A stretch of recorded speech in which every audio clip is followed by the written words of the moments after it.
E aí pessoal, tudo bem? Esse é o nosso segundo vídeo da série e a gente vai abordar agora a associação em paralelo de resistores. Vamos lá dar uma olhadinha?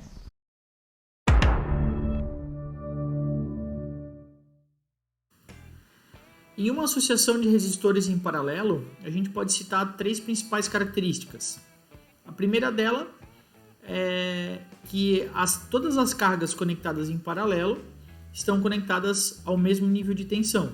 Então, a gente percebe através dessas duas lâmpadas que os dois terminais do lado direito das lâmpadas conectados entre si, conectados ao neutro, e os dois terminais do lado esquerdo da lâmpada também conectados entre si, passando pelo interruptor e conectados na fase R. Aqui a gente tem uma diferença de potencial.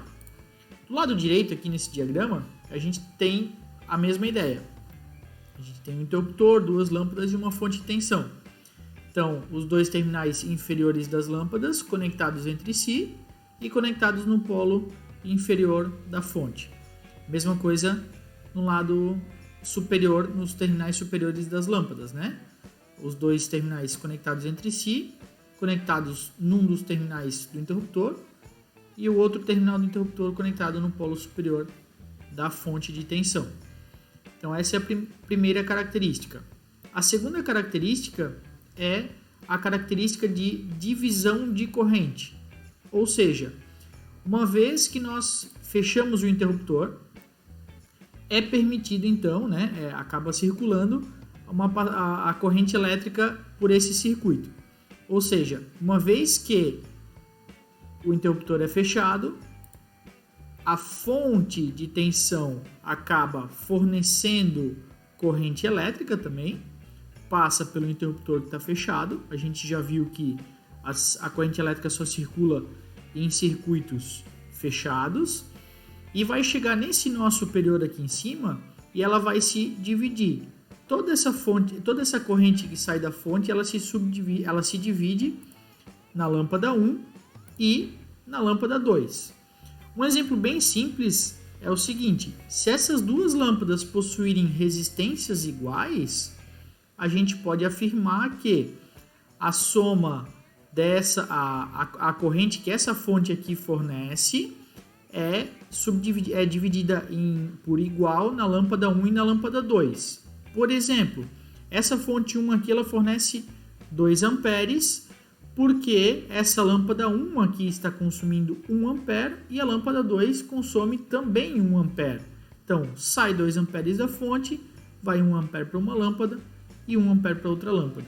Se elas forem lâmpadas com resistências diferentes, essa divisão não é por igual, né? Ela é proporcional, mas não é igual, não é dividido por 2 pelo fato de termos duas lâmpadas. Isso a gente vai ver mais para frente quando a gente aprender a lei de Ohm, certo? Mas a característica é a divisão de corrente. Em uma associação de resistores em paralelo, esse daqui é um circuito bem tradicional e bem simples de entender. A gente pode citar agora a terceira característica de uma associação em paralelo, que é a independência entre as cargas. Vimos que no circuito em série nós temos a dependência das cargas, no circuito em paralelo temos a independência das cargas. Por quê? Uma vez que eu tiro qualquer uma dessas cargas, dessa associação em paralelo, não afeta as outras cargas ou as outras resistências. A gente percebe aqui, se eu tirar o resistor 2, vai continuar saindo corrente elétrica aqui da fonte, a fonte vai fornecer essa corrente elétrica, vai circular parte dessa corrente pelo resistor 1 e vai circular parte dessa corrente pelo resistor 3, ok? A gente também percebe que o resistor 1 e o resistor 3 continuam conectados ao mesmo valor de tensão, à mesma fonte.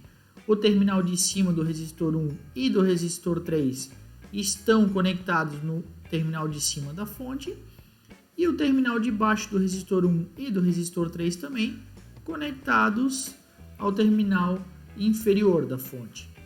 Então essas são as três principais características.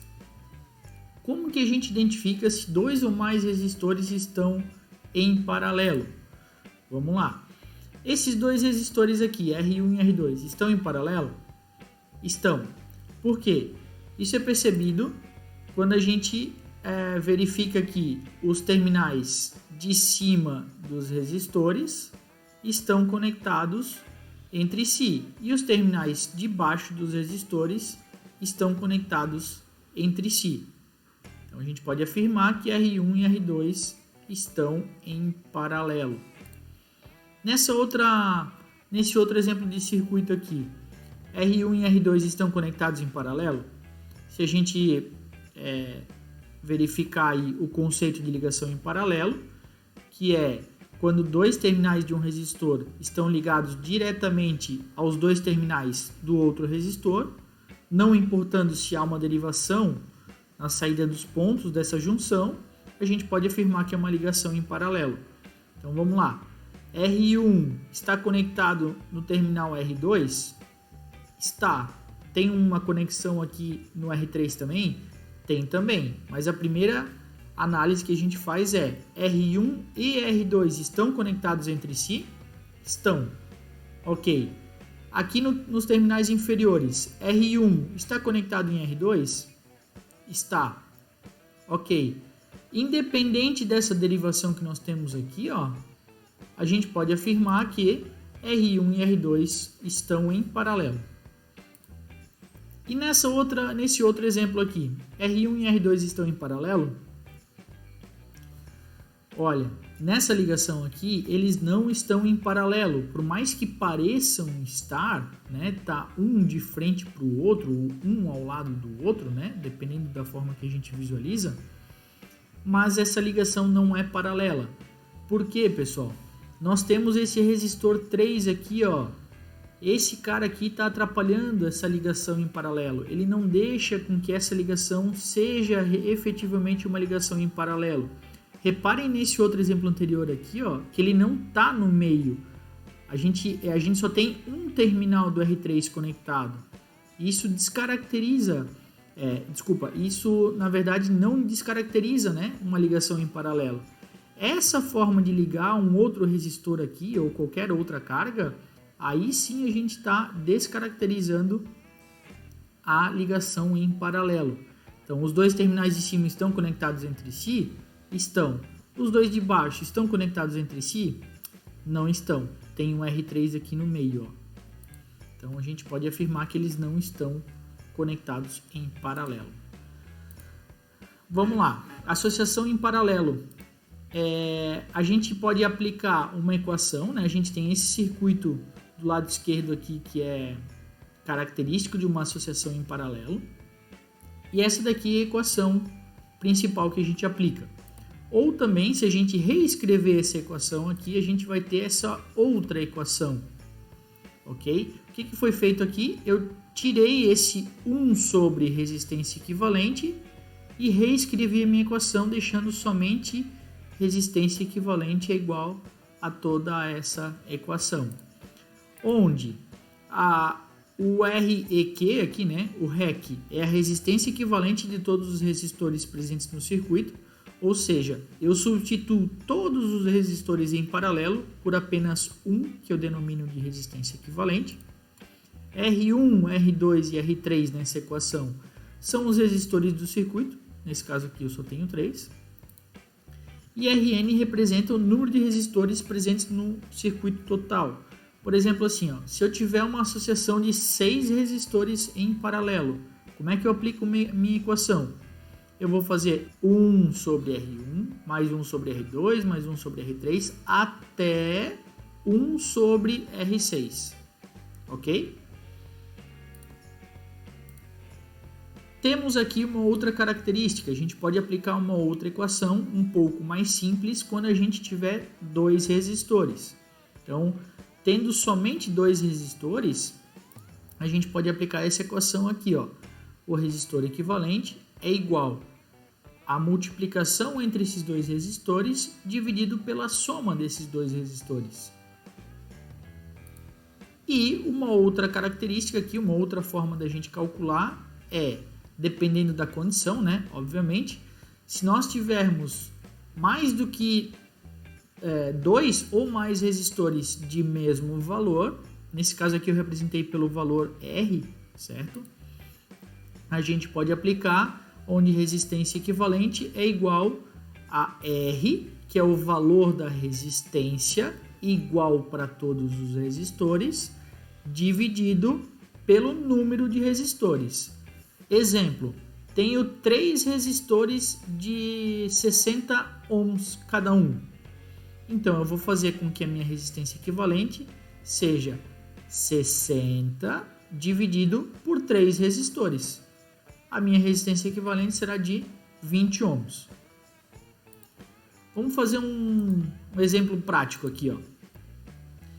Determine a resistência equivalente vista entre os pontos A e B do circuito a seguir, onde R1 é igual a 100 ohms, R2 400, R3 200 e R4 50 ohms. Aplicando a equação original, nós temos 4 resistores. Substituindo os valores de resistência, nós temos essa expressão aqui embaixo, 1 sobre resistor equivalente é igual a 1 sobre 100, mais 1 sobre 400, mais 1 sobre 200, mais 1 sobre 50. Resistência equivalente é de 26,67 ohms. Aqui daria uma dízima periódica, né? Arredondamos. Podemos afirmar que esse circuito grandão aqui, ó, do lado esquerdo, de 4 resistores, é equivalente a apenas um resistor de 26,67 ohms. Vamos para o exemplo 2 aqui, ó. Esse daqui é bem interessante. Determinar também a resistência equivalente vista entre os pontos A e B do circuito a seguir, onde R1, R2 e R3 possuem a resistência de 90 ohms. Então, R1, 2 e 3 é 90 ohms. E R4, 50 ohms. Então vamos lá. Lembra que a gente viu aí 3 exemplos de três equações diferentes? Agora a gente vai aplicar elas, ó. Primeiro passo que eu vou fazer é qual?